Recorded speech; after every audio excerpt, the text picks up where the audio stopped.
Activate your energy. Welcome to the Activated Authors Podcast, a show where we distill the core principles of what it takes to become a happy, healthy, and productive author, no matter what stage of the journey you're at. I'm your host, Daniel Wilcox.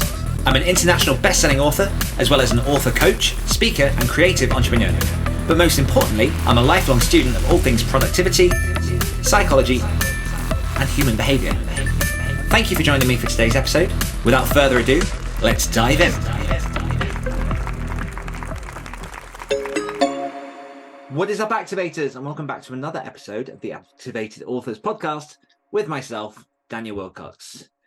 Now, straight from the off, this is another episode that is going to be slightly out of the norm for usual, mostly for two reasons. Number one, we haven't got an episode with myself and Sam today because I'm going to be pulling one from the archives that I think is massively relevant to the Halloween season and is, to this date, one of my favorite group episodes that I've ever done in my life of podcasting. The other side of things is, as people will have noticed, Sam is not with me on this episode. Obviously, much more obvious if you're watching this on YouTube.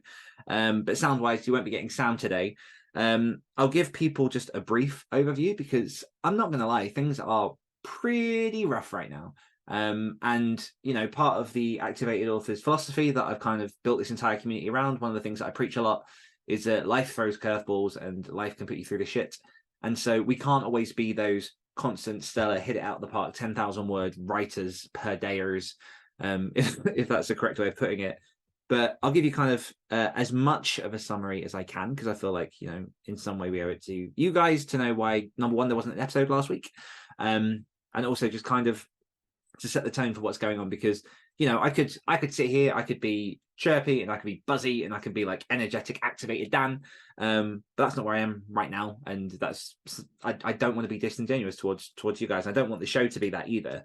I've got episodes that go back on every show that I've ever been on through the years, in which I can go back and listen now and know exactly where I am because I've been honest and I've told my story. And, you know, for me, as much as sharing the lessons from writing and from the different guests and the conversations that me and Sam have is important, a lot of it is, it's very much journaling for me. Like, it's a diary of my life as a creative, as I've started from, you know, way back in 2014 to where I find myself now.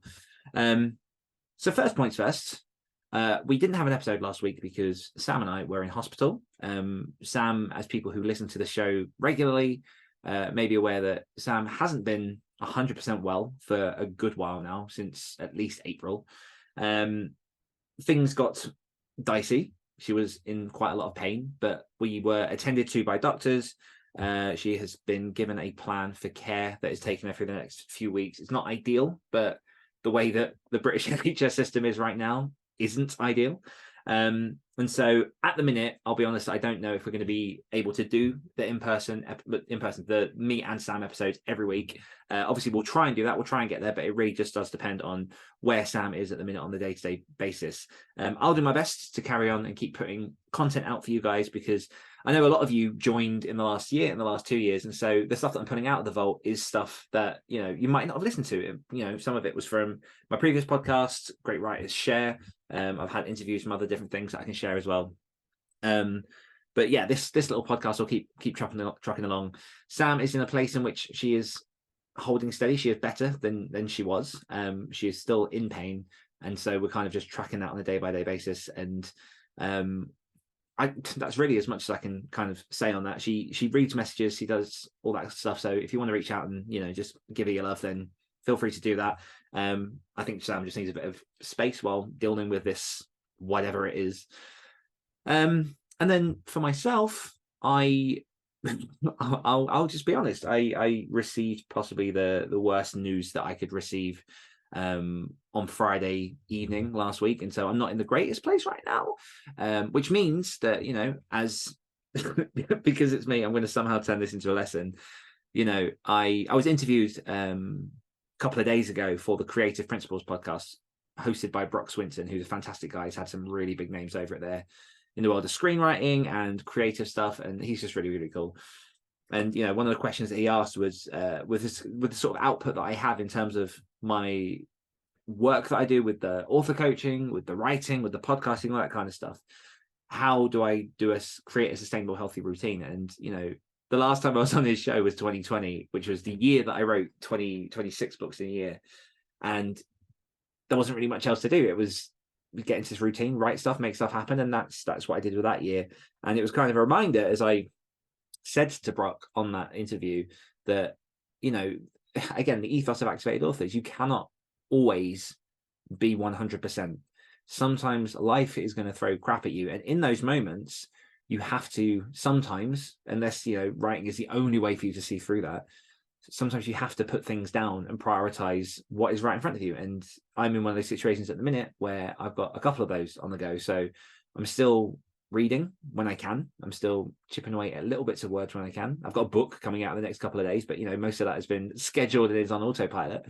But yeah, that's kind of where the podcast is at, and that's kind of where we're at. We want to continue pushing episodes out. We're going to keep trying our best to push episodes out. We just ask that you please be patient with us while we try and work our way through whatever. Oh, I'm trying to think of what one of the words of the week was that would have been very, very useful right now. I make one, just clusterfuck of what things are at the minute. Okay, so that's kind of personal situation aside, and the reason that we didn't have a podcast last week. Into some updates. So I've got a few updates here before we get into the bulk of the main episode. Number one is that we held our 50k preppers camp, not last week, the week before. Had a group of wonderful people jump in, join us on the lives, get all the information, all the resources for how to tackle writing the 50,000 words in 30 days in November, in preparation for our 50k writing camp, which kicks off this coming Wednesday. Here, Stewie. This coming Wednesday. And so on Wednesday, it all kicks off. Our tracker will be in motion. All the authors that we have in our group that are conquering the 50k writing camp, the ones that are getting involved in NaNoWriMo, are all going to be jumping on board, beginning their race and running towards that 50,000 word finish line. The good news is, if you're listening to this on the day of release, which will be Monday, the 30th of October, there are two good things. Number one is that you can still join the 50k camp right up until the 31st of October. I would highly recommend joining tomorrow, or what would be today if you're listening to this on day of release. But it's open until midnight, 31st of October, so that if you want to get involved, you can get in, you can run, you can get ready, bam, straight off from the Wednesday into your words challenge. On Monday night, tonight, as it will be, at 7 o'clock in the Activated Authors Discord group, those who are paid to be a part of 50k Writing Camp will be joining us for our welcome to 50k Writing Camp. So that's our orientation, where I take you through everything that's going to happen over the month, how it all works, show you where you need to be, what needs to happen, so you can be part of the 80% of my group that smashes through and hits the 50k target every single year, which is phenomenal in my opinion. So that's 50k Writing Camp. Also, just a heads up that I am currently in an InfoStack bundle. Now, for people that don't know what InfoStack is, it's kind of the biggest mega bundle deal that you can get in the creative writing space that I'm aware of. And just as an example from that, currently you can get $7,500 worth of creative services, books, courses, resources, all of those things for $49. And that's no bullshit at all. Like, I've been through it, I've calculated it all, and it's freaking ridiculous. But if you want to get $7,500 worth of goodies for your writing career, and that includes things like Pro Writing Aid, not Pro Writing Aid, Fictionary, includes, as I say, books, services, calendars, downloadable content. My self-publishing blueprint is also involved in that. Then go on over to the link in the show notes and all the information will be there, or jump on over into Discord, and my links are also on there as well. And you can jump on over, get involved, and get all of that good stuff through my affiliate link, which I will say that I do get a little bit of money for each bundle that gets sold, but at the same time, like, I genuinely, not only have I bought many of these info stacks over the years, in which you do get lifetime access, so if you pay for it once, you just have all this stuff forever, but also, you know, it's something I genuinely believe in. I've met Kerry Richards, who runs the whole thing, and everything they're doing is fantastic in helping creatives. So link in show notes or link on the Discord. Go over, grab your bundle now. And the final thing I've got is my little horror novella that is being released, or currently on the Other Stories podcast, which has been produced by the insanely talented Jimmy Horrors, with Alice in Wonderland played by Georgia Cook. All audio drama. It's freaking amazing. Started airing last Wednesday and wraps up its final episode on Halloween night, so on the 31st of October. The companion book, ebook and paperback, are going to be available for sale on the 31st of October. You can pre-order the book now. And I will say, sneaky on the podcast, the paperback is currently quietly for sale. So if you want to get the paperback, that's also now live on Amazon. And it's all only available on Amazon just because of my current situation. I prioritize Amazon just as an easy route to get this stuff out. But I'm really, really proud of the little story. There's, Cthulhu. There is Alice in Wonderland. It's just a freakishly crazy retelling of Lewis Carroll's Alice in Wonderland as told by H.P. Lovecraft. And I loved every minute of writing it. So grab your copy now. I'm trying to think if there's anything else I should add to this. I mean, as I say, once more, just thank you for your patience as me and Sam work through this stuff and try and keep the podcast going. Obviously, Halloween is this week, which is the horror community's dream day of the year. So I hope everyone has an insanely fun Halloween night. I hope people have an amazing rest of the week. Please join us over in the 50K writing camp if you want to smash 50,000 words in 30 days. And for now, I'm going to pass this over into an episode that aired in 2020 between myself, the two co-hosts of the This Is Horror podcast, Michael David Wilson and Bob Pastorella, and someone that people in Activated Authors might find familiar is my wonderful former co-host, John Crinan, as we talk about all things horror, why people love it, what's good in horror, and how can people write the best horror they can. Over to you guys. Let's roll.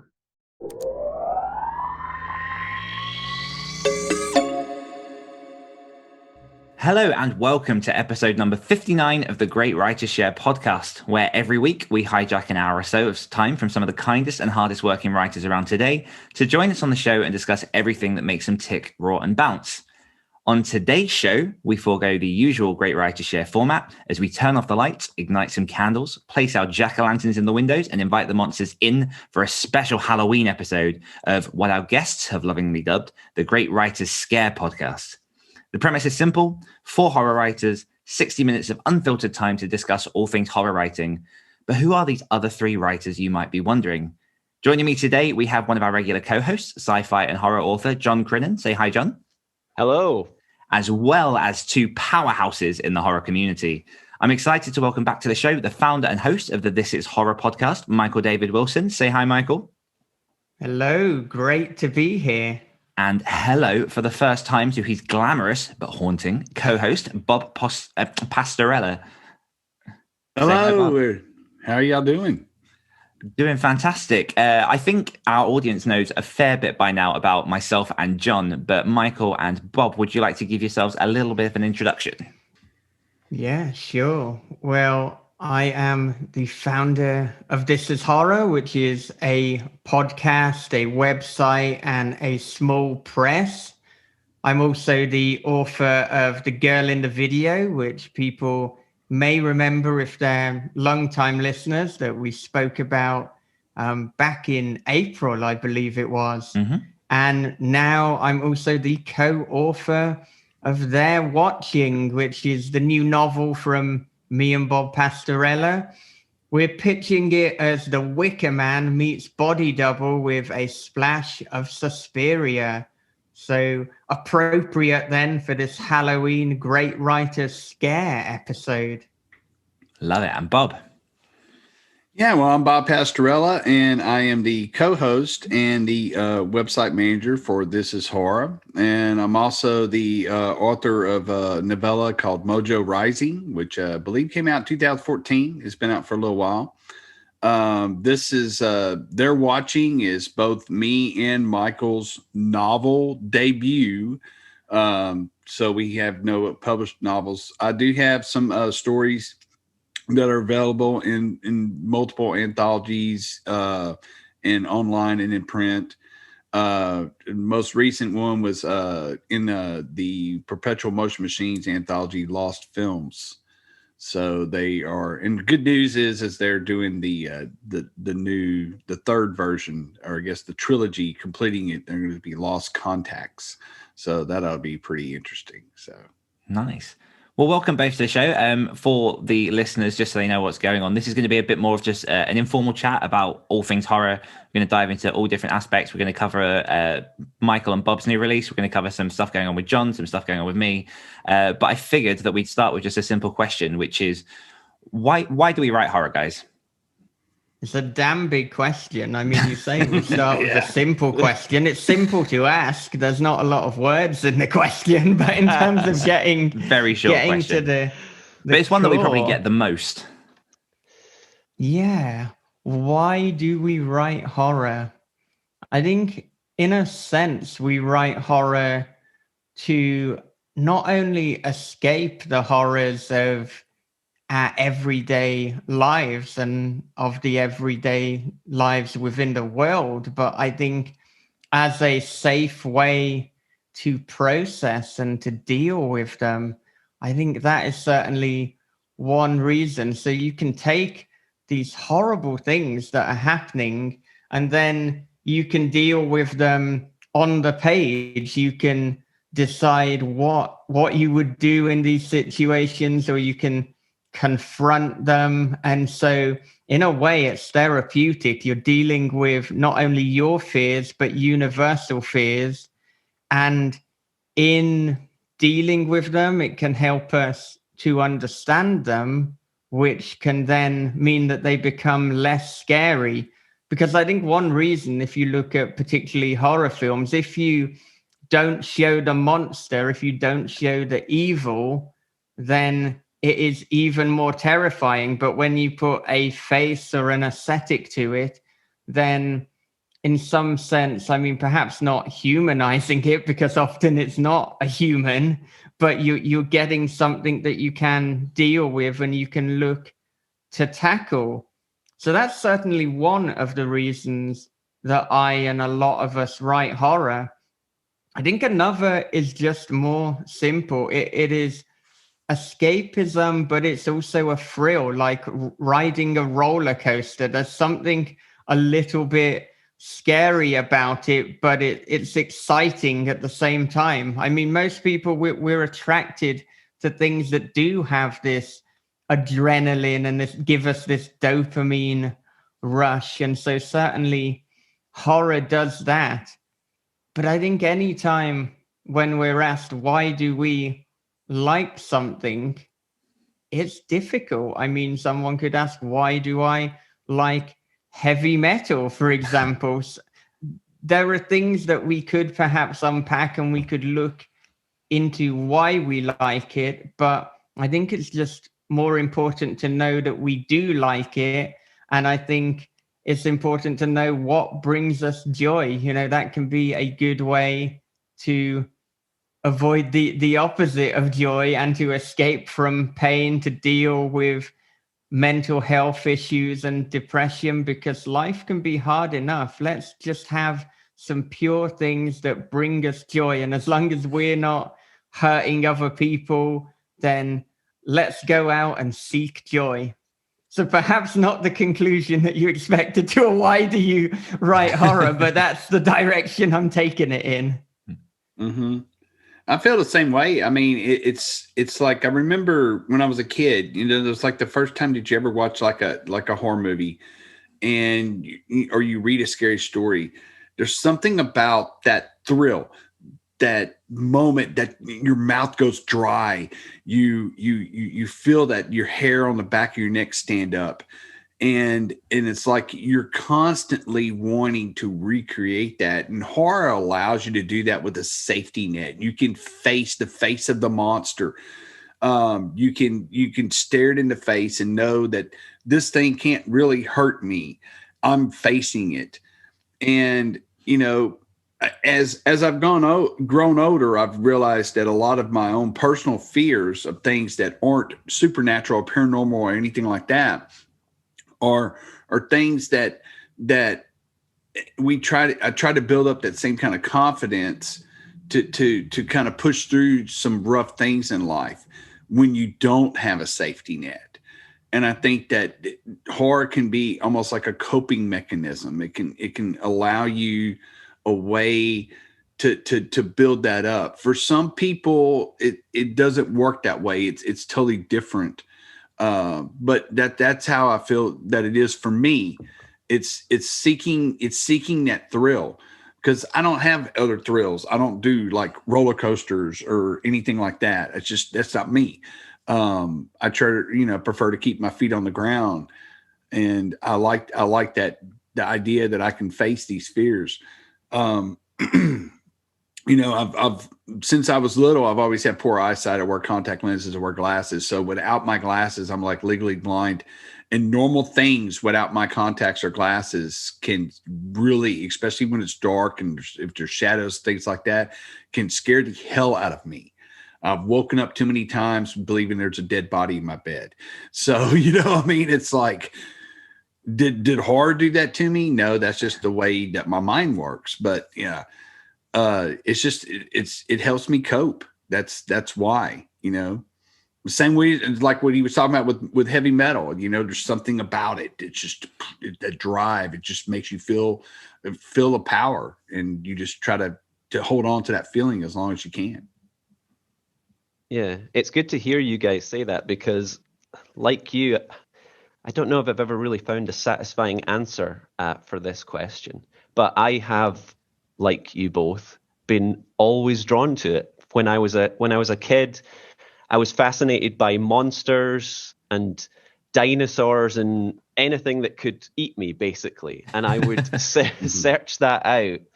And for whatever reason, that just piqued my interest in a way that no other thing did. And I guess, like the way you're talking about the thrill, the roller coaster of horror, horror is one of those genres that it's a genre of extremes. It's life or death. But, that's what it always boils down to. But it's a way to face that life or death extreme, exactly like you say, in a safe way. You can be reading it tucked up in bed with a torch under the duvet or whatever. There's something incredibly appealing about that, and there always was for me from a very young age, and it's never gone away. So when I used to, my first visits to the bookstore when I was young, I was wandering the shelves, and for whatever reason, I zeroed in on the Goosebumps books, the Christopher Pike books. Those were the first ones I picked up and got into, and it began my love of reading. And the same in the video store as well. I was drawn to these covers with monsters on the, monsters on them, and exciting life or death blurbs on the back. And it became a sort of rite of passage as a young boy, watching these movies, reading these books, to see how scary could you go, how, it would almost be a sort of playground type thing, an admission of, last night I finally watched The Exorcist or something, one of these kind of video nasties. It was sort of, it was this rite of passage for me and my friends, and it's never gone away. Mm-hmm. I love it. It wasn't until you mentioned Goosebumps there, because I've always seen myself as a bit of a late bloomer to the horror genre. I read my first Stephen King when I was about 16 or 17. It was around the time I started watching like the Saw franchise, watched like Poltergeist and whatnot. And I always considered that everyone else that I know within horror has started super early. It wasn't until you mentioned Goosebumps that I was like, yeah, I was entranced by Goosebumps when I was like 8 years old, and I went through all of the books and I absolutely loved that. But I think my reasons for writing horror, I think it's kind of twofold. I think there's a power, and it kind of touches on what you've all said. There's a power in understanding the darkness and being able to confront the fears and the things that other people tend to avoid, because through writing, you can explore death, you can explore disease, you can explore loss, all these sort of subjects that are quite common threads of global fear. I think that's really interesting to explore and to just see where your mind goes with that, because if you spend most of your time protecting yourself from that, and not in any way discrediting other genres, but if you sort of indulge yourself in romance and all these fairy tale endings, you don't prepare yourself for some of the harsher realities of life. So there have been a few situations in my life where things have gotten quite panicky or quite dark because of illness and deaths and whatnot in the family. And I've been the one that's kind of been the grounding force among sort of the family that aren't really too used to that. But for me, the main reason I write horror is I remember reading certain lines of certain horror stories, and two people I can shout out to easily. Number one, obviously someone we all love, Mr. Chuck Palahniuk and his story Guts. And one of our, so good. And one of our Hawk and Cleaver guys, Matt Butcher, who is awesome at this. And I want him to write more because he's fantastic, particularly in the early episodes of the Other Stories podcast. He had a couple of lines where they were just a few words, but they really massively evoked some kind of like feeling of like disgust, or it was so overwhelming how the senses were triggered with a couple of words. And for me, I've always been a bit of a obsessor over language and the use of wording, and I just love trying to find those cheeky passages that can really make someone turn. So for me as well, it's sort of diving into, you can say the same thing again and again, use different words and just hit different effects. So I really love to I love it when you can write a line in 5 words that makes a reader feel sick, like actually feel like, do you know what I mean? Because how else can you do that with just words? It's very interesting that both your examples were down the disgust and gross out avenue. Like, because that's just one flavor. You know, I'm sure we'll cover like many flavors of horror, but disgust and gross out is a very specific one. It wasn't fear that you said; it was disgust, and I think that's interesting. I just want to come back to a couple of things, because we all were speaking about early horrors and things like that, and I don't want to over intellectualize this or anything like that, but someone much smarter than me once said, and it stuck with me forever, that, you know, the first stories were horror stories, like the cavemen around the fire type thing. They drew the animal that is going to eat you on the cave wall, and they told those stories. And we've all mentioned sort of early horrors, whether it's Goosebumps or movies. I was just wondering, does everyone want to share what their earliest kind of horror memory was? If it was a horror movie that really impacted you, or a horror book. Does everyone remember that as vividly as I do? Bob, what was yours? Because you were talking about that. Well, there was probably a few that I saw before the film I'm about to mention, but they didn't stick in my mind. And our local TV station, they would occasionally have like these really good made for TV movies. And this one, which I think it came out on Blu-ray a couple of years ago, it's called Let's Scare Jessica to Death. And I saw it, and I was way, way too young to watch it. And it was one that I guess my dad had maybe heard about or read about or something like that, and he wanted to watch it, and my mom wouldn't watch it. I remember she went to bed, and I must have been about 8, because my little sister was probably about 4. And so Dad's like, hey, we're gonna watch this creepy movie. It can't be that bad, it's on TV. You know, and Dad had this habit, he'd turn out all the lights and get real, real quiet, and the movie would be started. Then he'd make a loud noise and scare us. You know, and it was like the movie hadn't even started yet. We were like jumping. Me and my sister were like, you know.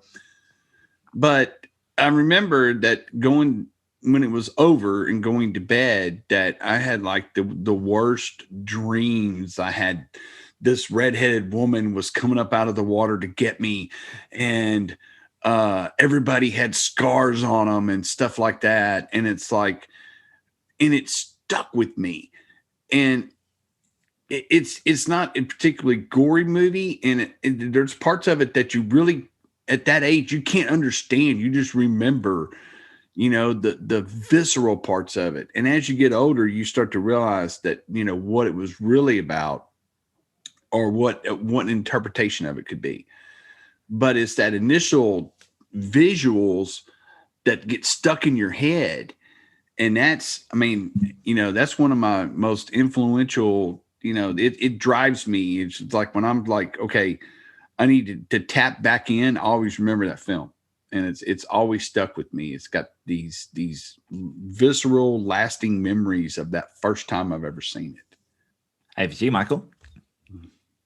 Well, I know that the last time we spoke, I did talk a little bit about my grandmother telling me stories, various ghost stories when I was little. So I don't want to repeat that. So for the sake of giving the great writers share people what they want, let's give some fresh content, because I guess when it comes to horror films, I mean, particularly when I was like 12 or 13, I'd stay downstairs really late and just kind of see what was on the various horror channels, which were typically the sci-fi channel at that point. And the two films which are absolute classics that stick out, Night of the Living Dead and the Texas Chainsaw Massacre, and talk about a great 1-2 punch in terms of an introduction to horror. And I think as well, movies that have really stood the test of time, I think with the Night of the Living Dead, particularly because it's shot in black and white, it means that it's very forgiving today, and it really does seem like just as scary a movie, I assume, seeing as I don't remember when it was initially released. But I mean, I was also and am a great Resident Evil fan, and Romero was a huge influence on the Resident Evil series. And I think Night of the Living Dead is almost as close to being stuck in some Resident Evil farmhouse as you're going to get.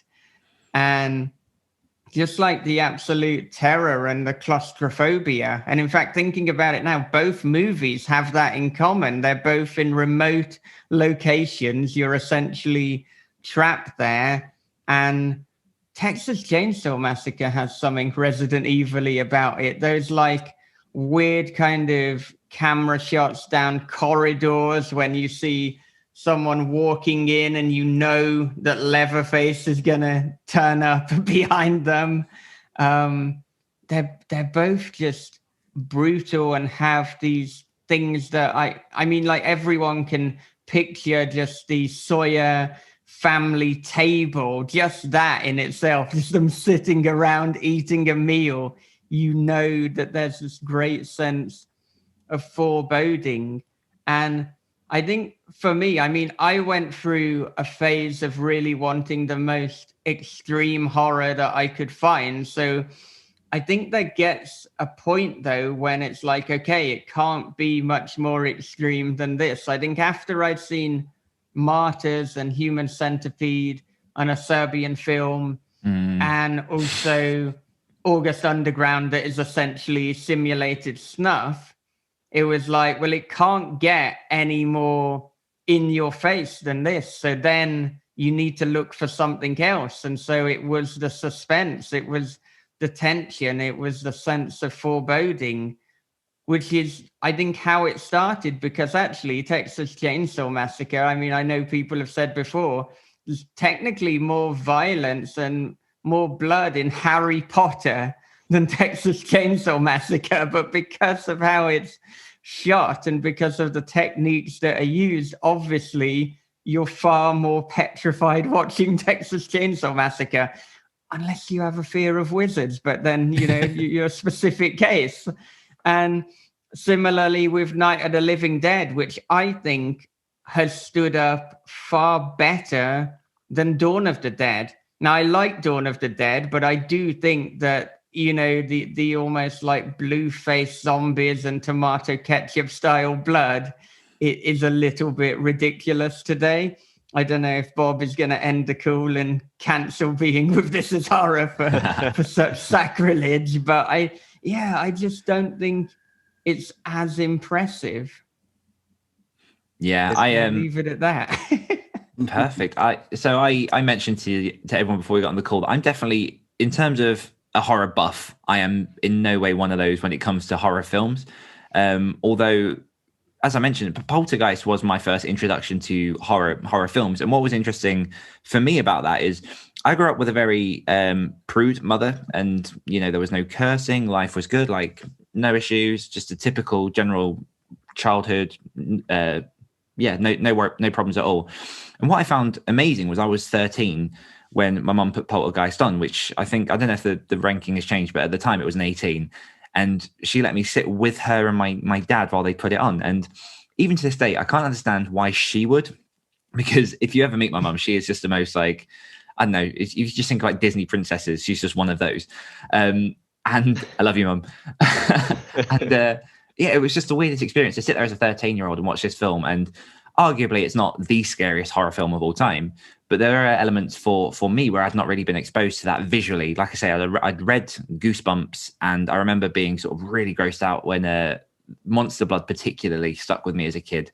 I remember watching The Simpsons during one of their Treehouse of Horror, and I remember having nightmares for weeks about Mr. Burns as Count Dracula.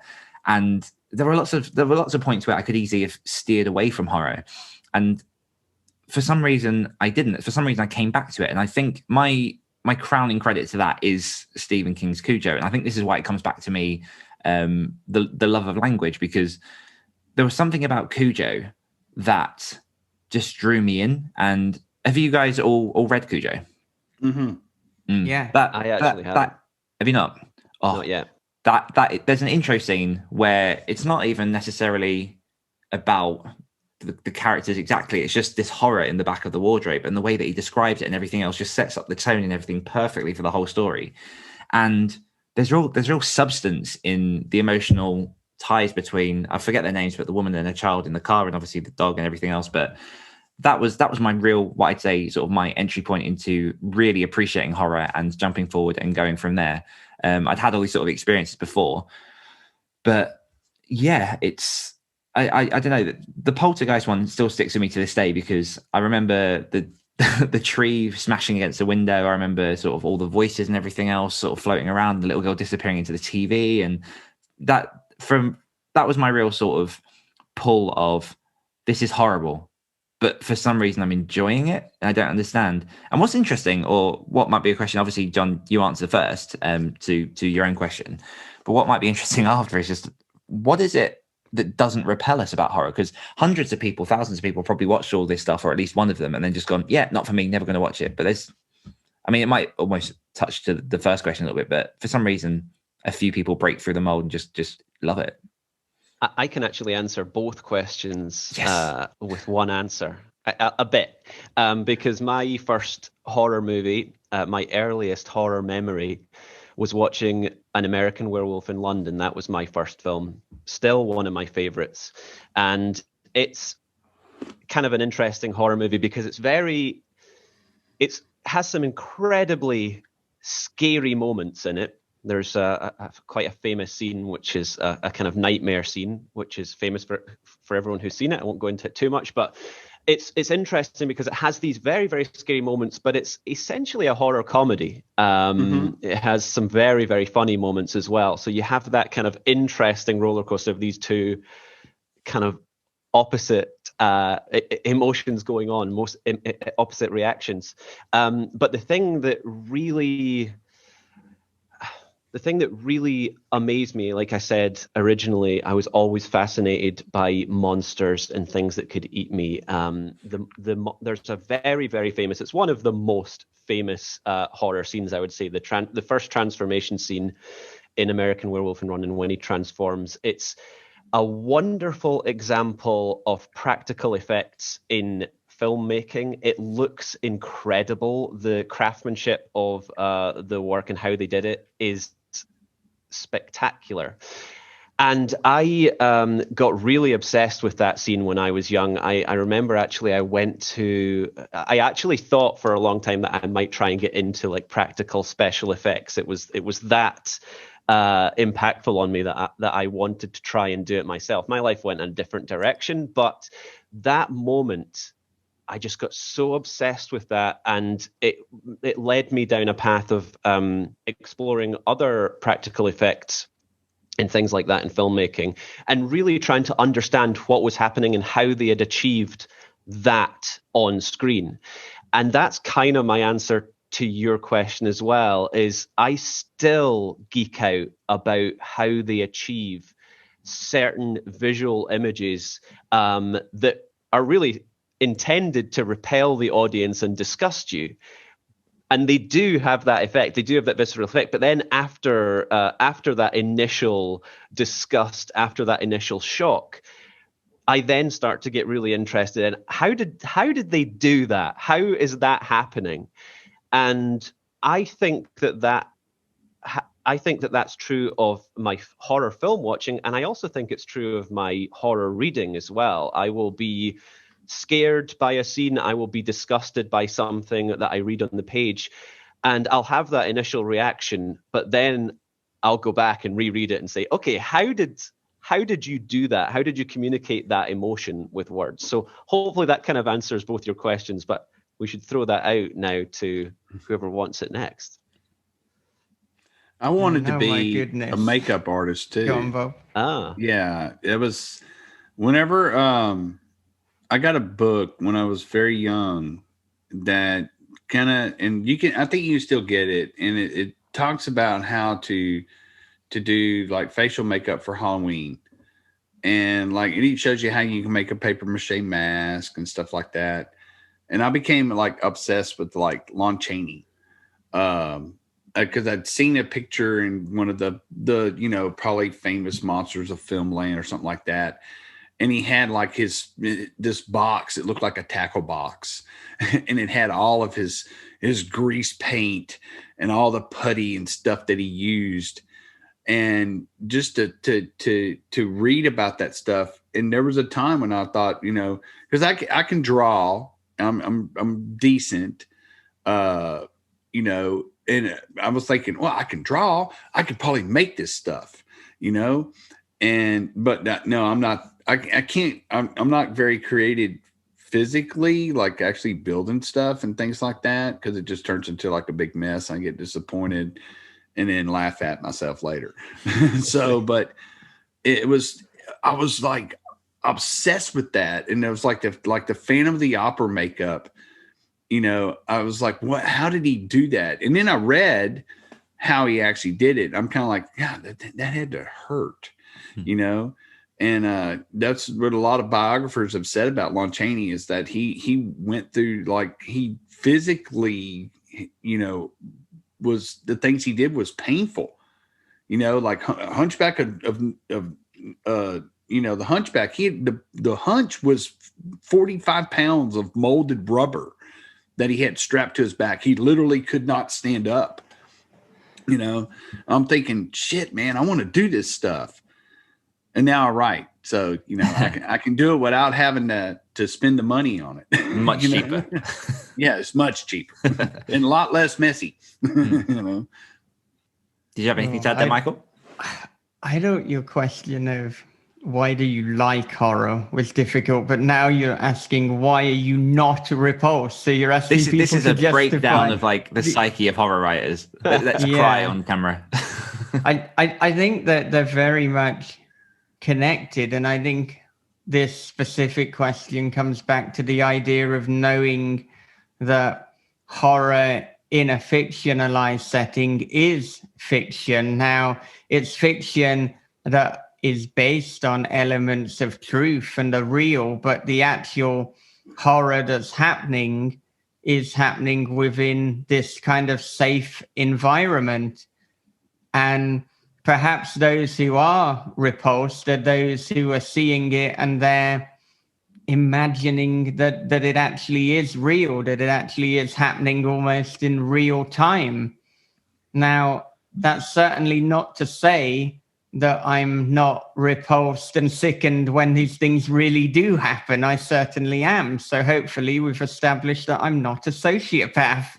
And I would in fact say that since becoming a father, I have found myself more sensitive to reading about horrors committed to other humans, and particularly to children.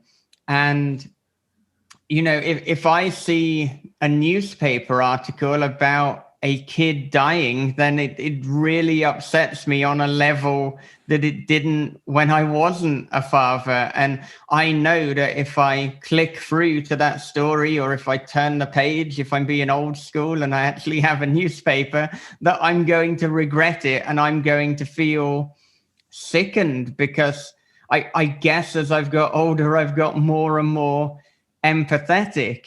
And actually, whilst it doesn't stop me from watching horror films where bad things happen to children, I think I do have a little bit less of a stomach for it, and I do feel more upset. I still read it. So you might ask the question, why do I continue to read it? And sometimes I don't know. maybe it's curiosity. Like if we see a car crash on the motorway, why the hell are we still looking? Why, if we see something gruesome, might we look away quickly, but then feel we have to look back? I think it may just be the morbid curiosity and the nature of being human. But yes, as to why I'm not repulsed, it's because in the fictionalized setting, I know that whilst it's based on truth, it is not truth. It is fiction, and so that's why. But goodness, you are setting the precedent for this conversation with Hey, we're here. these deep questions. So keep them coming. What have you got? I mean, there's definitely something about it being something of a safe place to explore. You've got this sandbox of safety in which you can look at all of these different things. I mean, I was on a podcast last week and someone was talking about, you know, the fundamentals of horror and why people read it and what it's all about. And the thing I kept coming back to is it's a real exploration of humanity, of that, for me anyway. The things that really get me in anything that I read or watch horror is when you explore the fears around the stuff that is fundamentally human. So I personally don't go so much for the splatter gore. I love monsters, but the things that really resonate with me are when you're talking about death, you're talking about, you know, financial problems, you're talking about relationship problems. It's all that stuff that happens in real life that you can't escape from. And as I mentioned before, for me, I think a big chunk of that is seeing, obviously fictional, but seeing other people's circumstances, being able to almost prepare myself in a way for if that stuff happens to me, and understanding that there is this element of life. And for me, life is all about the full spectrum of color. I don't want to just block off everything in one area just because it makes me uncomfortable. I want to be able to, you know, stand upright in those choppy waters. And it's a safe space, which is the opposite, I think, of what a lot of people understand horror to be.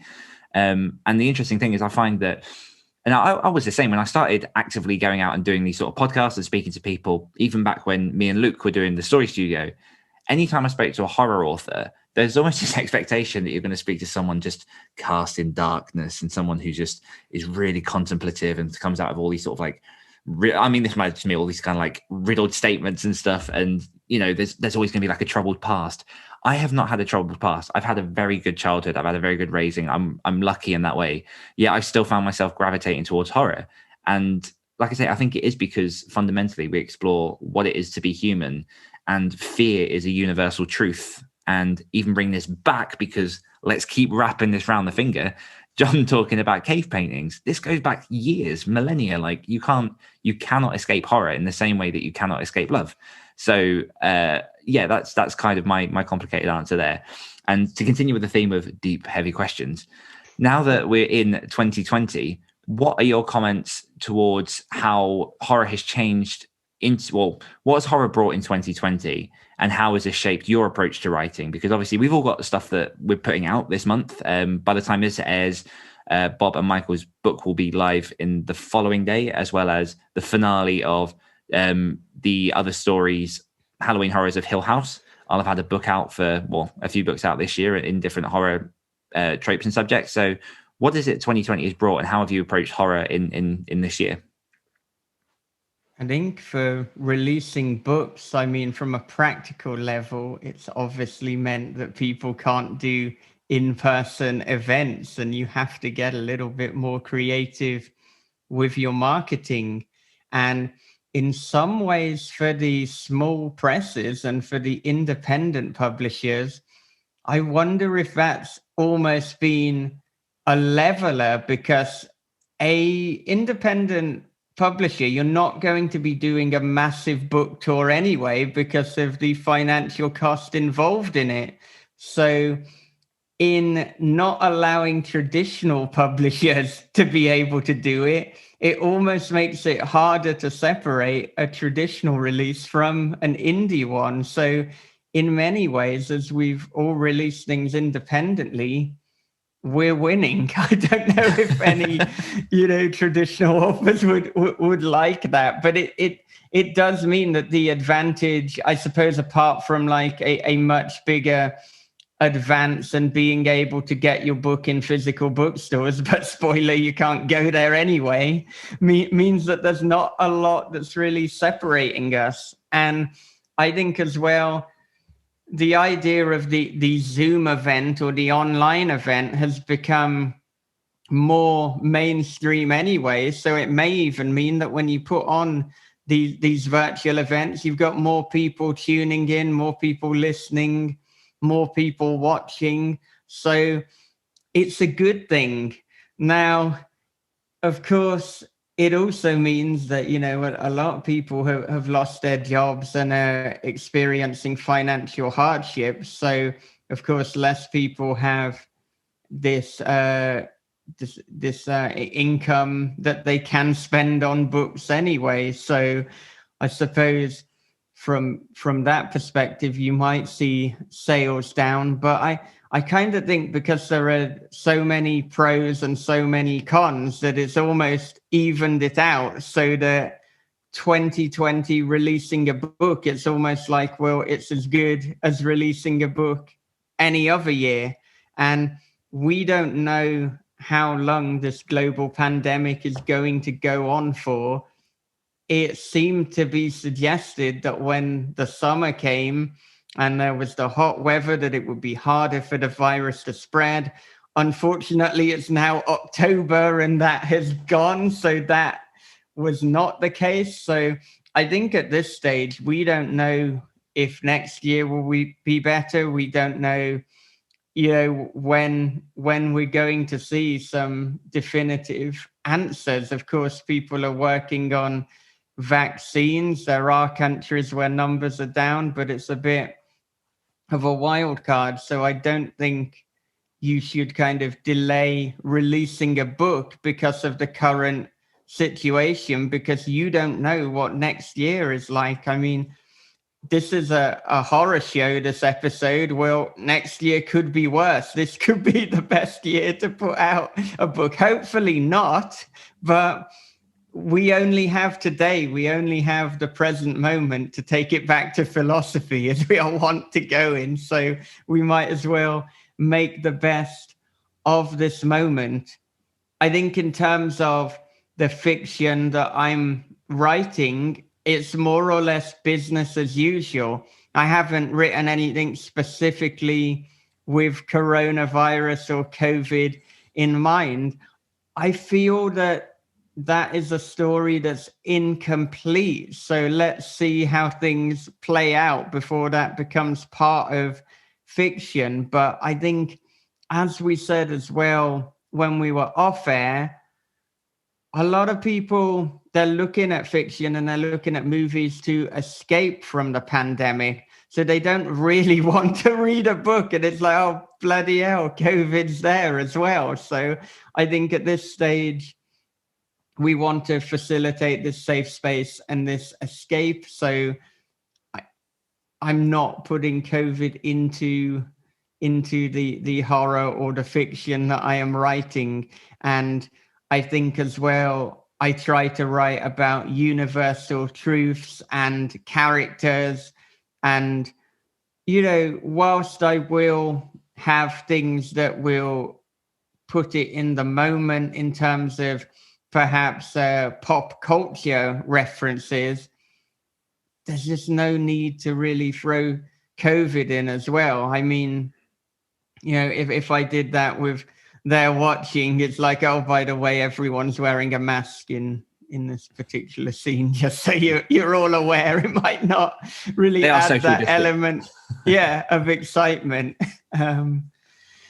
So yeah, I mean, we were asked a similar question on a previous podcast about how COVID has been impacting things, but I mean, I think in terms of the actual writing, it hasn't a great deal. In terms of my personal situation, as you know, it's dramatically affected it, because I returned to Japan mid-March, and then the next day they stopped letting British citizens in. Well, unfortunately for me, my wife and daughter were meant to be joining me a few weeks later.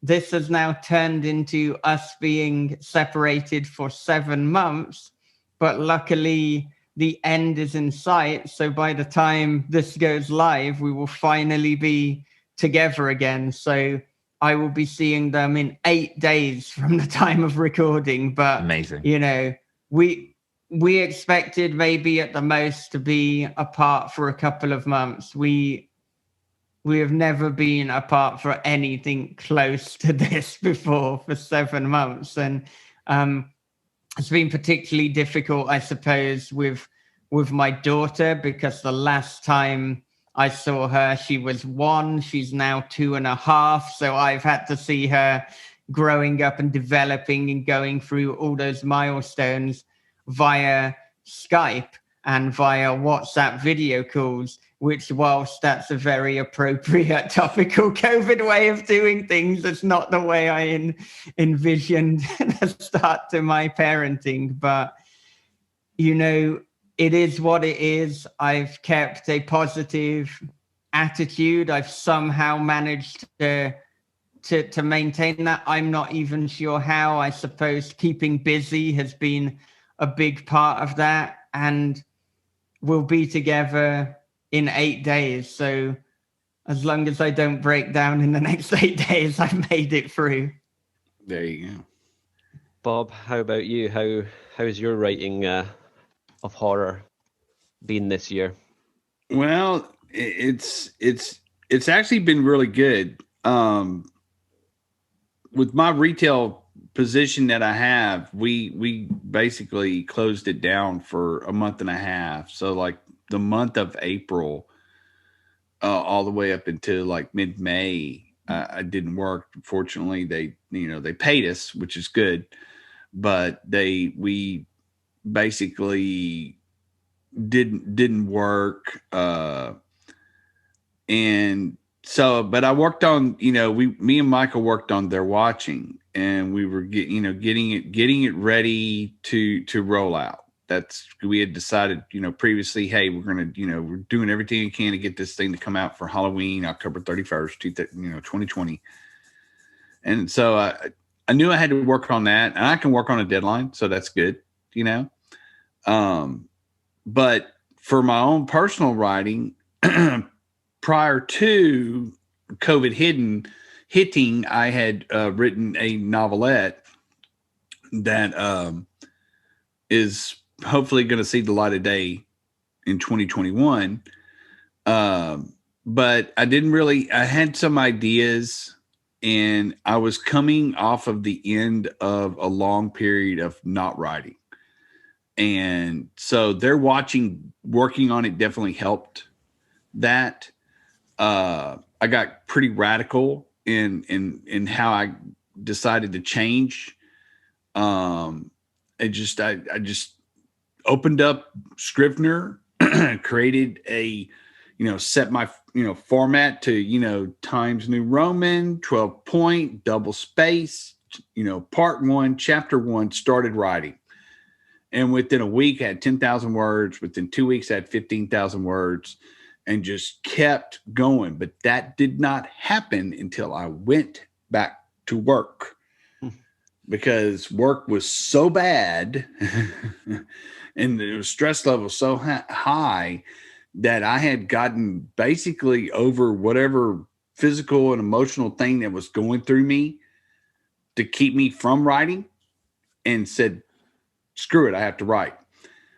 As far as COVID being in the story, it can go either way. At this point right now, I'm kind of the way the timeline flows. By the time I'm getting into like the third act. So, and I have a character who's in a hospital.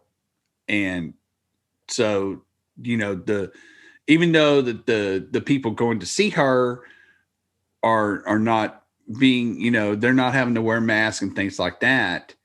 This is taking place, like in October of, 2019.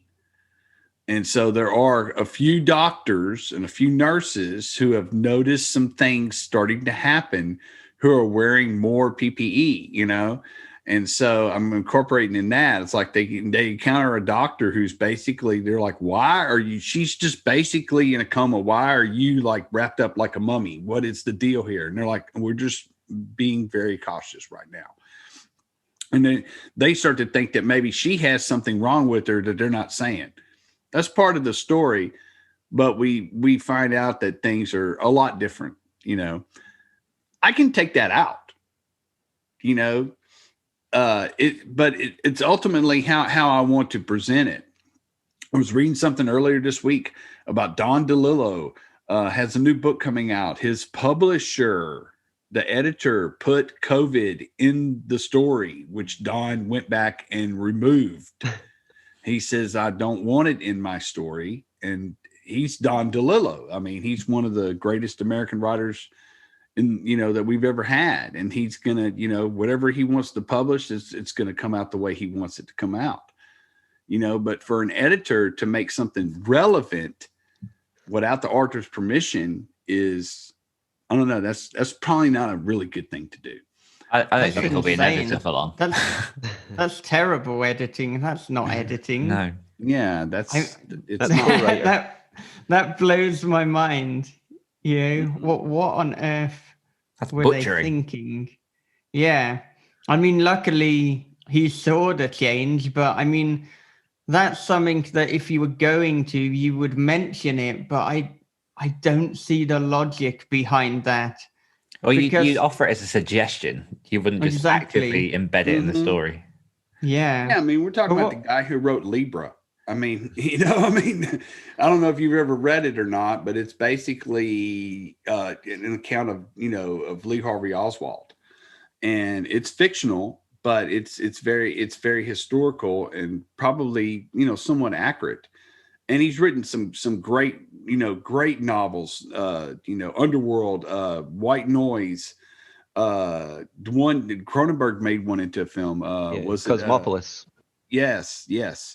So he's a man of letters, and he's, for an editor to go, well, we're just going to make this relevant. We'll put some COVID in and everything will be great. And Don's like, fuck that. You ain't doing that shit, Yeah. And so it's just, whether you want to do it or not, I think it's up to your individual choice. It's like Michael says, we don't know the end game on this thing. They could come out with a vaccine next year. They probably won't, but they could. Things could get a lot better. Things could change. This could be a blip in the radar, and I think as fiction writers, we need to be, cognizant of that this could actually be a blip in the radar. I don't think so. I think that our lives have begun to change, and we are now at the denial stage, and pretty soon we'll have what's called acceptance, which is, probably about 6 to 8 to 9 months before we get to a global acceptance of how the world's going to be. So, but that's, trying to keep it real world. Yeah. It's up to the writer. I did have an author friend who, it was so unfortunate. He writes post-apocalyptic, and he had a series specifically about contagion and a flu, very similar to coronavirus. And I remember that we went into lockdown probably around the 19th or so of March of this year. And I get a newsletter in my inbox, and I think it was like the 22nd or the 23rd, just going, really sorry. I know this might not be for everyone, but I had prepared this book and I'm going to release it. And it was the first of a series of these sort of contagion, post-apocalyptic episodic stories. And it just really made me howl with laughter, because I was like, it doesn't seem to have affected his sales, luckily, because there are still people that want to read that stuff. And there was a rise in post-apocalyptic fiction because there was an element of preparedness that people wanted to go through. But swinging this back to the earlier question, John, how's it affected your writing? Yeah, I mean, it's interesting to talk about incorporating COVID and the current situation into our stories now, because that's the decision I'm basically right on the cusp of doing. So at the start of the year, between January and March, I finished the first draft of a novel, which I then was intending to edit straight away, but basically the global situation, lockdown, I didn't respond particularly well to it. It kind of disrupted all the the sort of delicate supports I had in my life for mental health and stuff like that. You know, I didn't have a huge breakdown or anything, but I just didn't have the drive to keep writing, and I drifted away from it for a little while, for a good few months, and I wasn't putting out anything. I wasn't really doing much. I was reading a fair bit. I was watching a lot of movies, so I was sort of filling the pot, if you like, and bringing things in, but I wasn't creating anything myself. So I had this first draft of a novel. It's sitting there. I'm not doing anything. Fast forward, you know, a few, maybe like 4 or 5 months. Then that acceptance that Bob's talking about starts to come in, and I start to feel those creative juices flowing again. I'm writing right now. I'm writing, well, apart from the Halloween horrors of Old Mill Lane, my story is set in the 40s for that, so I didn't have to consider COVID for that. That was very easy. The novella I'm writing right now, which I'm hoping to finish a draft of this month, is set in the 90s, so it's very easy. I don't have to consider COVID. But I am just about to start for NaNoWriMo this year. Dan, I'll be doing it alongside you. Hell yes. I'm going to dust off that first draft of the novel, because in the interim time between March and now, the idea sort of mutated, evolved a little bit. I've thought of some fairly substantial changes that I want to incorporate into the manuscript. So I'm going to treat it as sort of a draft 1.5. I'm going to use that as my NaNoWriMo project this year. But I haven't made the decision yet, because it is a contemporary, present-day story. Do I incorporate or COVID into it? And honestly, I don't know what the answer is yet. I may discover that during the writing. If it adds something, I'm not 100% sure. So that's a decision that is yet to be made, which is maybe a sort of non-answer to your question. But the honest answer is my writing in 2020 has been a roller coaster, just like the global situation. It started off really strong. I battered out this first draft of a novel that I was really happy with. It completely nosedived creativity-wise, and I'm now coming back out of it. And that's been my experience. Yeah, I think there's definitely been a common thread of bursts of creativity and just droughts. I mean, so at the beginning of lockdown, I had one of those situations where, obviously nothing as extreme as Michael's situation, but I was out of contact with my child because my ex coughed, and that obviously you had to then go into like a 2-week self-quarantine. So I had like a whole 2-week period at the beginning of lockdown, also around my birthday, in which was like a week into the lockdown, where obviously I had this massive thing planned. So it went from all of these plans and that to suddenly like I'm by myself. No one knows what the hell's going on. And for me, I combated that with an extreme burst of creativity and ended up writing my first nonfiction on collaboration for authors. And then following on from that, I mean, I'm one of those that, this is my full-time gig. I consistently get words on the page, but it's definitely not been consistent to the level that it would have been last year. There have been sort of extreme weeks of productivity followed by real struggles to get the words down. And I'm writing a post-apocalyptic horror at the minute, which is it's not in any way COVID related, but it follows sort of like the themes of melting downs of society and stuff. So there's some darkness in there, but because I set it quite far away in just the far reaches of Alaska, it's far enough removed that I can keep going back to that page without it being too real. But I think, we're coming up in terms of our conversation now too close for now. I'm happy to keep on going if you guys keep on going. Obviously, there's certain topics that we definitely want to hear. Are you guys all good to carry on? And yeah. Oh, yeah. Yeah, cool. I'm good. Are you good, Bob?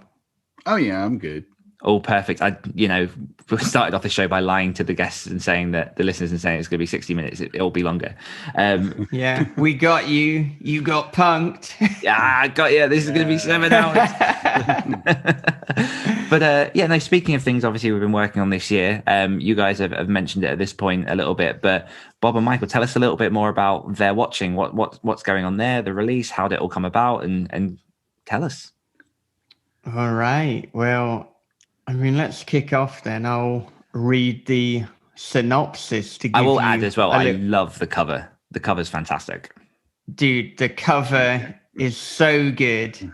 This was created by Piper, who also did the cover for the girl in the video, and he's done various covers for This Is Horror releases, perhaps most notably A House at the Bottom of a Lake. But he's probably my favorite artist. So with that in mind, it was like, well, I'm going to try and work with him on my projects. And, you know, that's what I did with the girl in the video. That's what we've done with They're Watching.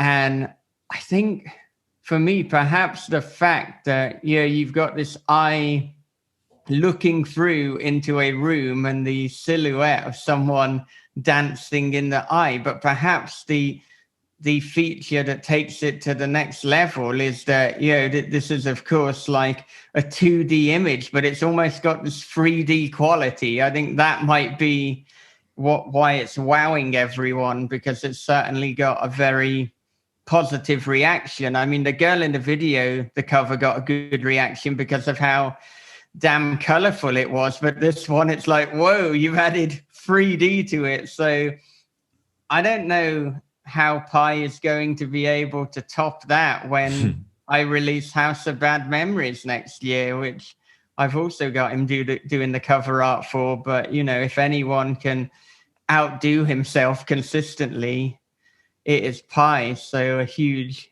thank you to him. And if you haven't checked it out, Google They're Watching by Michael David Wilson and Bob Pastorella, if only to look at the cover art. I mean, I think you should read the story too, but you've got to check out that cover. But back to the blurb, I mean, here it is. From the hosts of This Is Horror podcast comes a dark thriller of obsession, paranoia, and voyeurism. After relocating to a small coastal town, Brian discovers a hole that gazes into his neighbor's bedroom. Every night she dances and he peeps. Same song, same time, same wild and mesmerizing dance. But soon Brian suspects he's not the only one watching, and she's not the only one being watched. They're Watching is the Wicker Man meets Body Double with a splash of Suspiria. So that is the synopsis for the novel. And from what I've read so far, it definitely lives up to exactly what you've put there. It's got all of those elements. I mean, I know John's sort of further through than I've gotten so far. I finished it, Dan. Yeah, that's pretty far through. You can't get much further than that, can you? You can't get no more pages, man. No, it's really wonderful. It's like the description. I loved the kind of wonderful paranoia throughout. It's all the way through the story. There's this compelling mystery. The cast of characters is great. I love the characters. It's sexy. It's everything a horror should be. I really dig it, and I highly recommend it. I'm not going to say anything more than just praise. It was great. And how did the idea come about to you both? Because obviously this is a collaborative effort. So how did you navigate those waters of turning this into a collaboration? So I put forth the idea to Bob that we should collaborate on something. I mean, we're already collaborating on the website, on the podcast. So I thought, why don't we dabble in a little bit of fiction? And so from there, I told Bob some of the themes that I thought would be pretty cool for us to explore. And luckily, Bob agreed. I mean, it'd be a bit awkward if he was like, no, those are lousy fucking themes, try again. And then we just kind of went back and forth, fleshing out a plan until we'd kind of got a chapter by chapter plan, at which point we started the writing. And so Bob would work on a section. He would then send it to me. I would go over everything that Bob had done. I'd do that pretty meticulously. So every sentence was up for grabs. It could be rewritten. Then after that, I would write a new section. I would send it to Bob, who would do exactly the same, going over every single sentence. And so by the end of even the first draft, we had quite a cohesive voice where it was difficult to be able to tell who wrote which bit. Because even if you see something and it's very British English, that does not mean that I wrote that section. That might mean that Bob wrote the section and then I just substituted one of his bastardized American words. Bob, why did you do that? And threw a British word in instead. So, I mean, now when we read it, apart from if I wrote a line I was particularly proud of, or Bob wrote some things that made me laugh out loud, and there are a few, then I don't know who wrote each bit. And that is exactly the way that it should be. And luckily, the feedback we've got so far is that people really can't tell who wrote what. You know, it's this voice that is both of us together. It is simultaneously me and Bob, which maybe means it's simultaneously neither of us. We've created a literary paradox, and that's exactly what you should do when you're collaborating. But I will add as well that They're Watching has essentially had 3 main versions. Now, it's of course gone through many more drafts, but we had an initial version that was about a 20,000 word novella, which we wrote pretty quickly. Then it had a kind of halfway house version where it was about 30,000 words, so just an expanded novella. But we knew that there was something missing between the second and the third act. And it took us sending the book to a number of beta readers, and some of the things that they said, whilst they didn't provide the solution, their words kind of created us to find the solution and the answer, and we knew what was missing. We actually removed a character, we added a new character, we expanded the role of 2 characters, and that is the 50,000 word novel that you've got. And for my money, nothing is missing. This is the kind of definitive version of They're Watching. And I'm just so glad that we had some setbacks and it took a little while for us to get to this, because this is much better than that initial 20,000 word novella that we had. This is kind of the vision. This is what we wanted to achieve. So this can happen in life. Sometimes you have these setbacks. They look like they're a negative thing, but you go a little further forward into the future and then you find out why it happened. And so the version of They're Watching that you have read, that is a version that we're tremendously proud of, and we can't wait for everyone else to read it.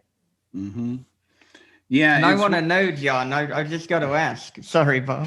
Oh, go ahead. To cut you off, as I am wont to do. But I wonder, who were your favorite characters, John? Well, the one that was in my head, I don't know why. I don't want to get into spoilers, but Well, don't.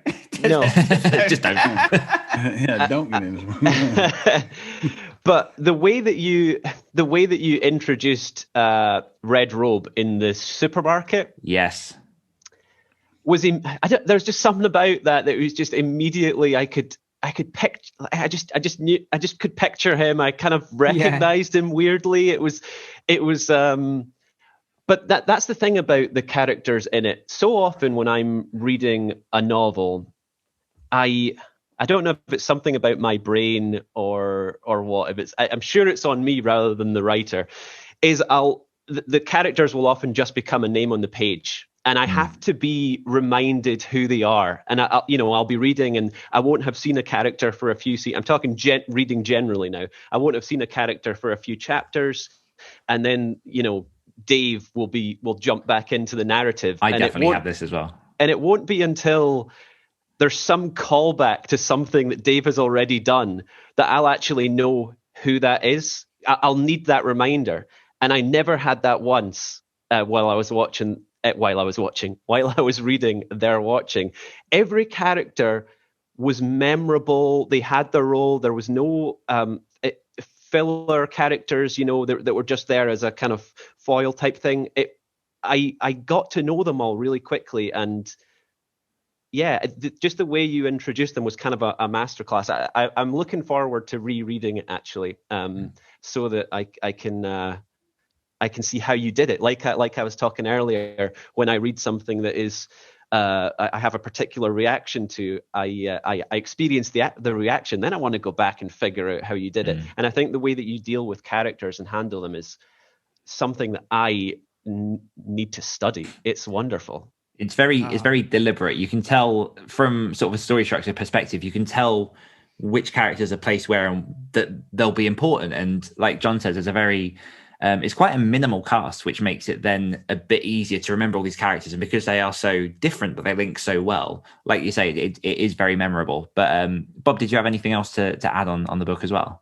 Yeah, I was gonna say, because I think the minimal cast thing is really important. There was a point where we were gonna add another character, and not necessarily add another character. We were gonna add a POV, and it was one of those things that me and Michael went through, and so we had to decide, figure out why we wanted to do this, what was the purpose of it in the end game.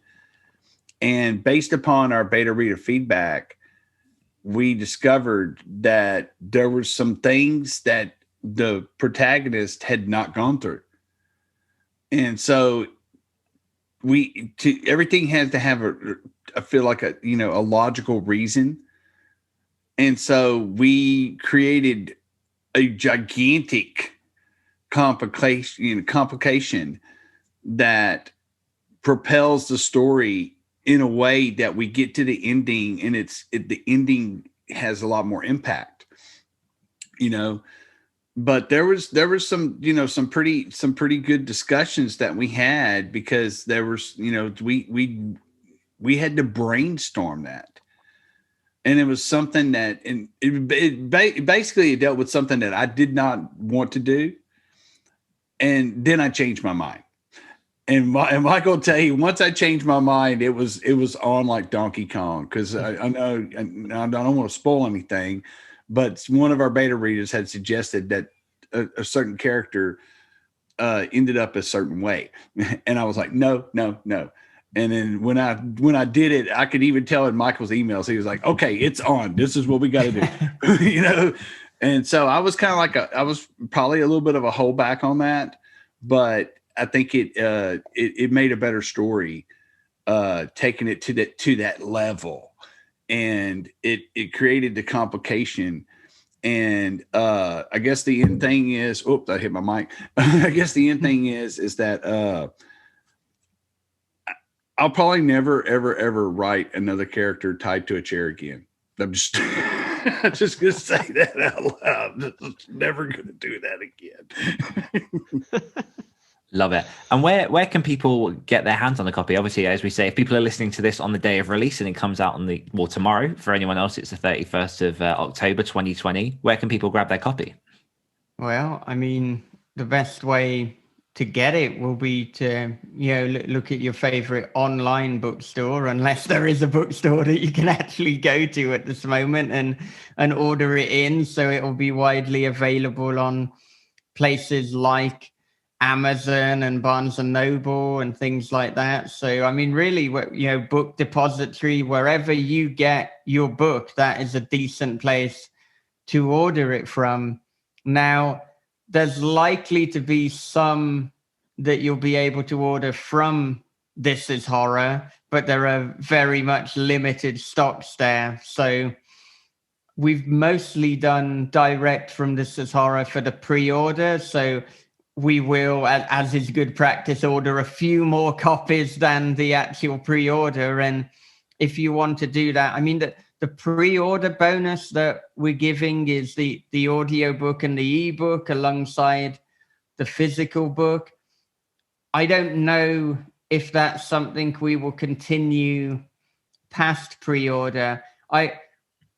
I'll say this, and I'm making a decision on the spot right now. Exclusive. This is going down. We will extend those bonuses for 1 week for Great Writers Share listeners. So if you want to be able to get the paperback and the ebook and the audiobook when that comes out next year, then you order it direct from thisishorror.co.uk. And well, we've done a few podcasts now, and this is the first podcast where I've said, there you go, there's your bonus. So make sure you take advantage of it. That's what happens when you talk with us for over an hour. You're reaping the rewards now. That's the weak spot. That's where things start to crumble. But we'll definitely put a link in the show notes for that. And thank you very much, guys. Appreciate that. Everyone listening in audio missed Bob's eyebrows just go up and just be like, oh no, what's Michael about to say now? Which I love seeing.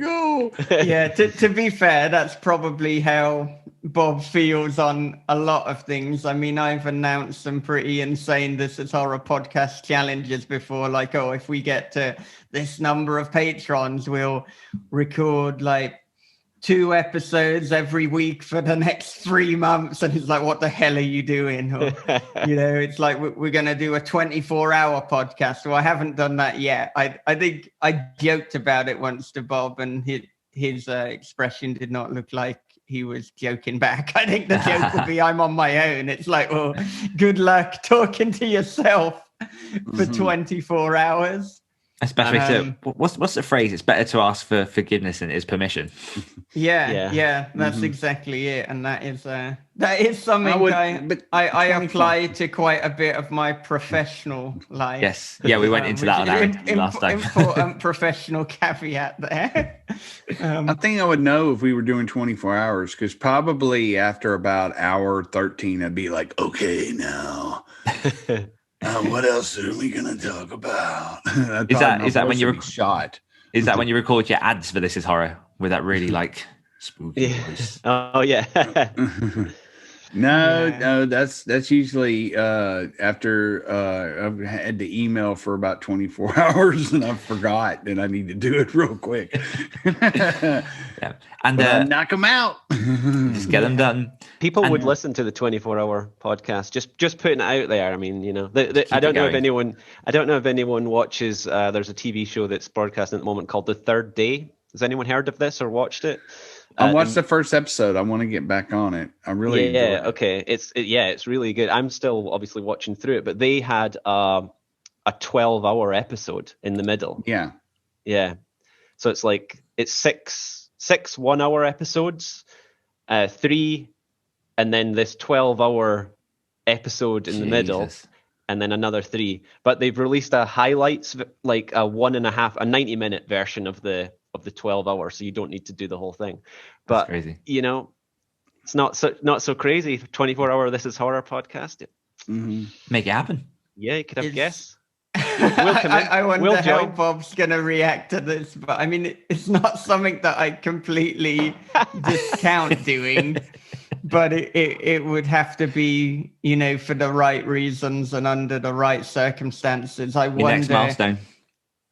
Yeah, I wonder if I would do it in the same way that Brian Keane has done things for Scares That Care, like have it as a charitable thing, and so invite on different guests for 1 or 2 hours at a time. I wonder if there's a world record that could be broken. Yeah, I don't know. Don't even go there, Dan. I love this. I love that I can see Michael consider it on the pot.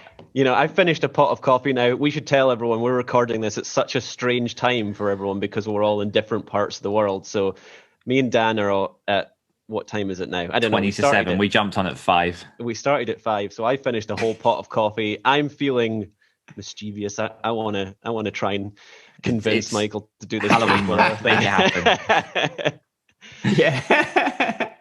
This is what happens when you get up at 5 a.m. and drink a load of coffee. It's like you're just causing trouble. Yeah. We're pulling away from it a little bit just so we don't, kill Bob on air.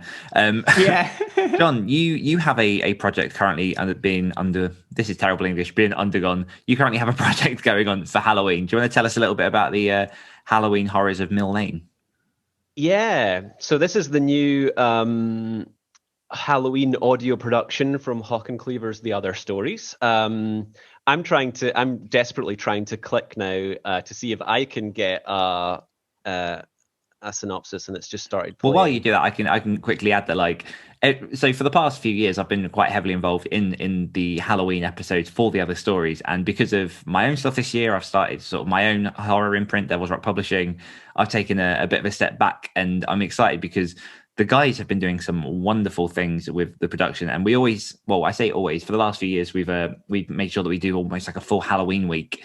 And I know that Andy Conduit Turner, one of the other guys involved quite heavily in the Hawk and Cleaver stuff, has really sort of excelled himself in bringing this all together and putting all the pieces in place. And John, you look ready for the synopsis. I have a synopsis now. Yeah, this is the magic of podcasting now. So from the team behind the chart-topping horror storytelling podcast, The Other Stories, comes an ambitious new audio anthology starring the voice of British horror icon Emily Booth, alongside a cast of Hawk and Cleaver regulars. To celebrate Halloween, the Midnight Macabre podcast, hosted by Laura Lampton, played by Emily Booth, presents a week of daily live broadcasts from Old Mill Lane in Bramshire, a location with a reputation for being one of the most haunted places in Britain. Each night, Laura introduces a story reconstructed from the gruesome past of the mill in an effort to unpick the mysteries of its dark history, culminating in a grand finale as Halloween arrives. So yeah, this is, like you said, this is a week of podcast episodes being broadcast on YouTube and Facebook. I believe they're going out in a special format. They'll be available to listen to on the Other Stories podcast feed as usual. But if you want to listen to them a little bit early, you can see them streamed on YouTube and Facebook. And I believe they'll be getting broadcast on YouTube and Facebook as the clock strikes midnight on each night. I am writing what will be episode 2. I think. My story is called The Evacuee of Old Mill Lane. It's set in the 1940s. And I can't go into it too much, but it's very exciting to be getting to work alongside Emily Booth. Now, that name might not be familiar to everyone if you're not a kind of fan of British horror movies. But Emily Booth is basically a kind of scream queen. She's someone that I've followed for a very long time. She's in, I'm trying to think of maybe some of her more famous film roles. She was in a movie called Cradle of Fear, which was I knew that Michael would know that movie, which stars Danny Filth from Cradle of Filth. She's in that. She was in. Famously, she made a very, very brief appearance in the movie Event Horizon, which is probably one of our most famous ones. But she's one of the people in a very kind of gruesome scene that they see on a little monitor. She only appears, I think she's uncredited, but she appears for a flash, a millisecond on screen. She's in a bunch of British horror movies. And yeah, as I say, I've watched her films for ages. So just getting to, be introduced by her, to write a story that is alongside, she won't be narrating my story, but she basically presents the story. And just to have that is a dream come true for me. So it's very exciting. So, October 25th, the first episode drops. And the big finale, I've heard some snippets of it. It's obviously still getting pulled together at the moment, but I've heard some of the stuff that's going out, and it's just fantastic. The audio production on it from all the team, from the writers and the narrators and the audio wizards at The Other Stories. Everyone's on top of their game. Yeah, shout out to Carl. He is really acing it. And Andy, who's basically the showrunner, is doing a fantastic job as well. He's given some valuable feedback to me as a writer. He's improved my story to no end.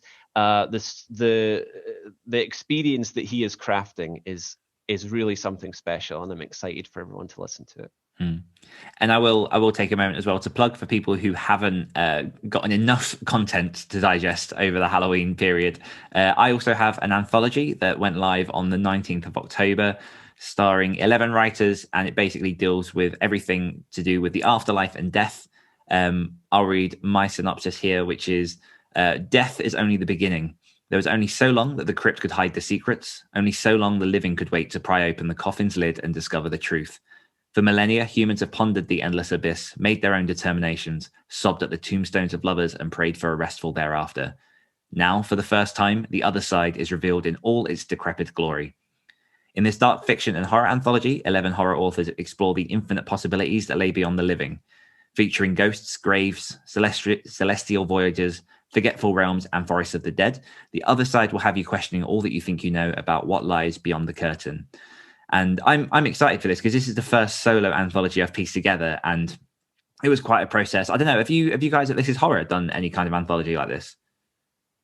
I have not put an anthology together, mostly because I know how much work is involved in putting an anthology together and how lucrative it generally isn't. So I have been satisfied putting out standalone books by individual authors, but at the moment, certainly the idea of me editing and publishing an anthology is not one that particularly appeals to me. If there's a publisher listening who wants to take me on as an anthologist or an editor for an anthology, that's something I would be more receptive to. But just like especially if you have it open submissions, it's like, no way, that's too much work for not enough pay, and going through royalty statements, and now I've got to split it between 10 to maybe 25 writers. I mean, I certainly think if I were to put it out, it would be like, here's your flat payment, mainly because it's like I don't have enough hours to go through a royalty statement, dividing it up and writing you all individual statements. So I'm sorry, but that's not where the priorities are. So it's definitely been I haven't done it. It's definitely been a labor of love, and I've encountered a lot of those situations, and I went for the flat payment in the end. And I definitely wanted to pay because I think there are a lot of people putting short stories out there that just don't get their due worth at all, and a lot of people asking for free content. And I think the least you can do in an anthology is to actually pay the authors. But I'm massively excited about this. I ended up getting about just under 200 submissions, which all the stories were between 5,000 and 10,000 words, which obviously is a fair chunk of change to try and go through. But I narrowed it down to 10, and then I added myself in there because, why not? It's my book. It's my collection. Did you read all of those stories? Because I'll be honest, if you got me or anyone, not just specifically you, to edit an anthology, if I'm out of the story, and there's hundreds of submissions, then that's getting rejected. I'm not going to wait to see if you redeem me at the 75% mark. Sorry, you should have written a better story to begin with. Absolutely. So the first few, I think, because the excitement comes, you end up reading a fair lot of it to almost gauge sort of where the bar's going to be set. But then you tend to find the nugget of what is, basically what you've been looking for. And then everything else, the bar is set from there. And, I read the beginnings of every story, bar a few. I did have someone help me alongside, and she read a good maybe 40, I think about 40 or 50 of them. But no, absolutely. It's definitely a case of if the story doesn't resonate within the first couple of pages, then I'm sorry, like it's gone, because it has to be, it's a short story. It has to hook you in. Otherwise, what other, there's no other content to play with. If you're not hooked in the first 500 words, you're like a 20% of the way through the book, or the story. So yeah, I was quite I definitely grew harsher as the process went on. But if a story grabbed me, if it felt like it had potential, I pulled it in. And like I say, I've now got sort of 10 fantastic stories. Really, really happy with the guys that are involved. Got names like Tom Garbach, Heinrich von Wolfcastle, Julie Heiner, Daniel R. Robichaud, myself, Harvey Click, Paul Sansfield, C.W. Blackwell, Jay Thorne, M.B. Vujicic, and Thomas Kodner. So a mix of people from all over the globe. And yeah, I'm sort of really proud of what we put together. But for anyone that wants to grab a copy of that, that's over at devilsrockpublishing.com/the-other-side. Now, so I think we are starting to come close to time, mostly because my son will be up soon and he will disturb this wonderful conversation. So is there anything you guys want to say, sort of like a last minute thing before we sign off? Well, I mean, of course, I want people to check out They're Watching, and I want people to listen to This Is Horror podcast if they haven't already. And you've had some cracking episodes the last few months. Top notch, top shelf. Yeah. Right. Well, I mean, in the last month, I was fortunate enough to speak with Chuck Palahniuk. So if anyone wants an introduction to the podcast, there it is, right there. Me and Chuck Palahniuk. Yeah, and I think we've spoken a little bit. I can't remember if this was on or off air, but obviously This Is Horror is not really just a horror podcast. It's really about getting to know writers, more so horror writers, but you go into their processes. It's not sort of gruesome as such. It's more just exploring what it is to be a writer. Yeah, that's right. So and for I people who mean, love I this think show. it's not just about being a writer. It's about being a human being. It's about navigating trauma and depression and mental health issues. You know, it's about philosophy. It's about early life lessons. And our definition of horror is incredibly broad. So I would put The Invention of Sound, Chuck's latest book, within that definition of horror. I would, of course, put Guts and indeed the collection Haunted in that definition. I even think, I mean, Fight Club is horror tangential. That gives you an idea as to you know, our approach. We've also spoken with Craig Davidson, who horror fans might know as Nick Cutter. We've spoken with Kathy Koja, who wrote The Cipher, Caitlin Starling, who did The Luminous Dead, Pung Shepherd, who wrote The Book of M, which some might argue is more fantasy. So essentially, we chat with great and interesting writers, and we pull out life lessons, writing advice, and basically everything that listeners of great writers share, you know, will be into. It in a way, it's kind of like the Tim Ferriss or the Joe Rogan podcast of the horror world. These are long form conversations that we're having. And as I say, check out the episode with Chuck, or you know, search for your favorite horror tangential writer, and hopefully we've spoken with them. I mean, Charlene Harris, Ramsey Campbell, the list goes on. But as you say, we've got to wrap up soon, so I'm not going to list over 300 people that we've spoken with. Do you have any parting words, Bob? What's that? No, I'm sorry. Do you have any parting words? Well, get there watching. Me and Michael have worked on this, and we've worked on it for a long time, and I'm super pumped to finally see it come to life. And I just know that you know, it's going to resonate with people, and I hope it does. And I feel like it will. And I'm excited for y'all, for people who get to read it. You know, and of course, you know, we got some great stuff coming up on the podcast. And who knows what 2021 is going to hold. I just think that 2021 is going to be a better year. We're going to make it a better year. It's got to get better.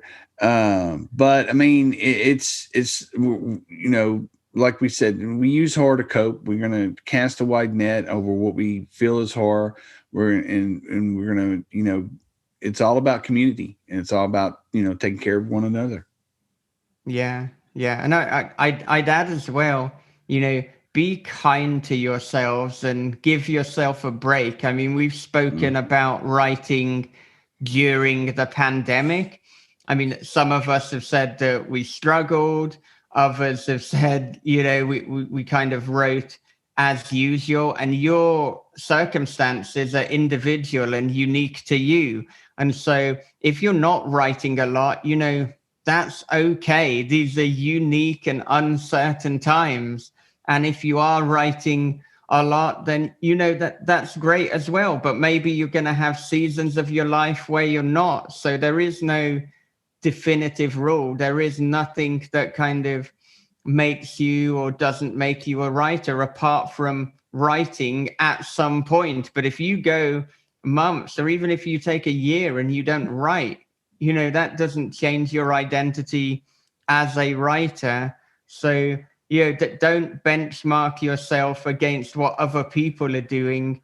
Be kind to yourself, love yourself, and, do what you need to do to get through this, because this is difficult. Top that, John. I cannot top that. So I will just quickly ask people to buy their watching and listen to This Is Horror. And if there's still time left in your day, then you should definitely check out the Halloween horrors of Old Mill Lane when it lands on October 25th as well. I'm so excited. And that's exciting that you've got Emily Booth. I mean, an icon of horror. And I mean, perhaps the reason that you were finding it harder to recall specific films people would be intimately familiar with is she's almost most known for presenting these anthologies and these shows. I mean, she was presenting a show on the Horror Channel, I think, over 10 years ago now she began doing that. And so Emily Booth is just someone who's synonymous with the British horror genre. She's very generous with her time. I got to meet her at Fright Fest. I think that was back in 2013. And for you to have landed her with Hawk and Cleaver, that is a huge coup that cannot be overstated. So well done to all of you. And I'm looking forward to it. And you should all certainly check that out. Mm-hmm. Yeah, Emily is fantastic in it. She's so good. I haven't heard, like I say, I haven't heard the whole thing as it's still being produced, but what I have heard, she's just fantastic. And yeah, I watched all those shows as well. That was why it was so difficult. I was trying to think of what a more general audience would recognize her from, which is why I chose a very, very obscure, like she was in Event Horizon, but for such a small a period of time. But yeah, she used to present, I don't know if you remember, like she presented this show called Out There, which was kind of before YouTube. Like it was a big catalyst for me in discovering a lot of old cult movies, because it used to play on late night TV in the UK, and it would show clips from all these strange movies from all over the world. And she's fantastic. Andy outdid himself. Yeah, absolutely. Okay, so on that note, that about wraps us up for this episode of the Great Writers Scare podcast. Links for all books, podcasts, and anything discussed in today's conversation can be found in the show notes below. Be sure to get your grubby mitts on Michael and Bob's brand new book, They're Watching, which will be available to purchase on 31st of October. The Halloween Horrors of Old Mill Lane from Hawk and Cleaver is available to download and listen for free on the Other Stories podcast, with the finale launching on the 31st of October too. And if you're still not fulfilled with the gruesome and the dark, then be sure to head on over to devilsrockpublishing.com and grab your copy of the Other Side Horror Anthology. And I should say as well, listen to the This Is Horror podcast, because there's some fantastic content on there. One more time, I want to say thanks to Michael David Wilson and Bob Pastorella for joining us. Thanks to John Crinan for waking up with me at this ungodly hour. And thank you to the listeners for tuning in every week. Activate your energy. Thanks for listening to the Activated Authors podcast. If you're ready to unlock your true potential and activate your author career, then head on over to www.activatedauthors.com to find out more.